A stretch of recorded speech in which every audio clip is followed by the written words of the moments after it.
Suite du cours, valeur absolue et opération algébrique petit 2.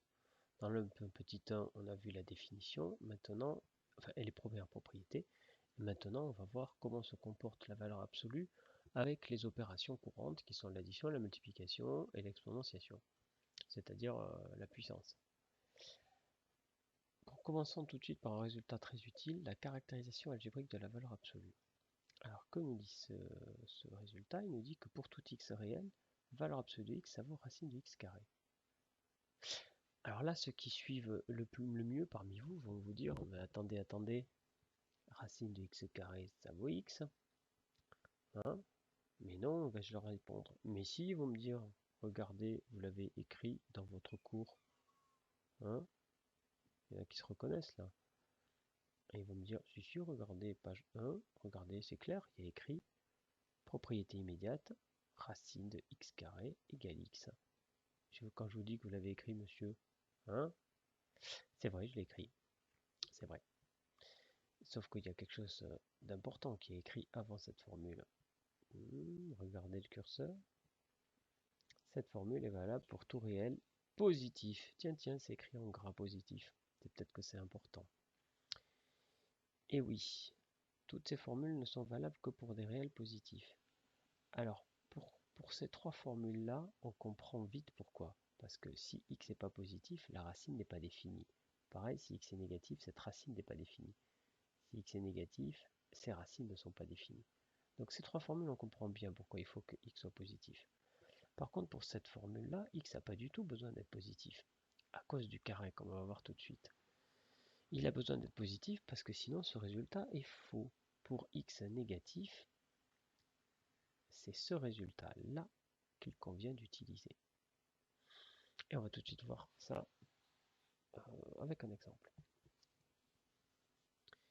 Donc comme je vous l'ai dit, si x est positif, par exemple, on peut prendre 5. Valeur absolue de 5, eh bien, c'est égal à 5. Ça, il n'y a pas de souci. Et racine carrée de 5 au carré, eh bien, ça vaut bien 5. C'est la formule que je viens de vous montrer dans les racines carrées. Maintenant, si x est strictement négatif, par exemple, s'il vaut moins 5, eh bien, on a la valeur absolue de moins 5. Ça, on sait tout simplement en réfléchissant que c'est égal à 5. Mais alors, que vaut cette fameuse formule? Cette formule qu'on est en train de tester, racine de x au carré, qui devrait être égale à la valeur absolue de x. Cette formule qu'on teste là.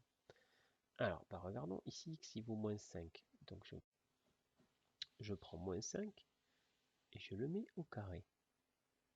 Et après j'extrais la racine, c'est bien l'ordre qu'on me demande. Alors qu'est-ce qui se passe là?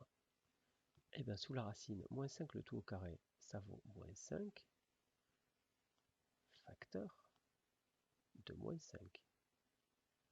Tout ça sous la racine. Mais qu'est-ce qui se passe? Moins 5 fois moins 5, moins par moins ça fait plus. 5 fois 5, ça fait 5 au carré. Et j'ai la racine qui vient s'ajouter par là. Mais là, je retrouve exactement ce que j'avais ici. C'est exactement la même chose. Donc ça vaut 5, bien sûr. Et 5, c'est bien la valeur absolue de moins 5. Bon, alors c'est pas du tout une démonstration ce que j'ai fait, c'est juste une illustration sur un exemple, enfin, sur deux exemples.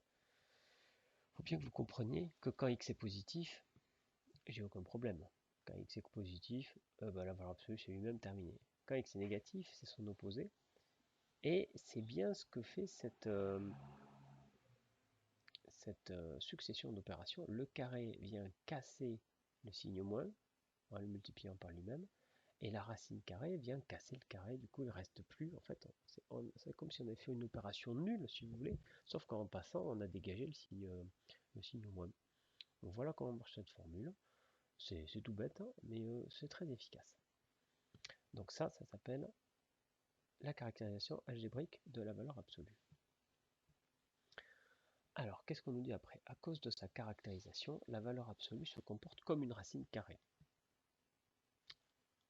Qu'est-ce que ça veut dire? Eh bien, on vient de voir que la valeur absolue, ça pouvait être caractérisé par cette formule.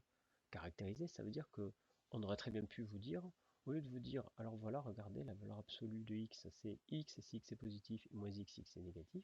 Ça, c'est la définition de la valeur absolue. On aurait très bien pu décider de dire, par définition, la valeur absolue de x, c'est racine de x carré. Une caractérisation, c'est une définition alternative qu'on aurait tout à fait pu prendre comme définition.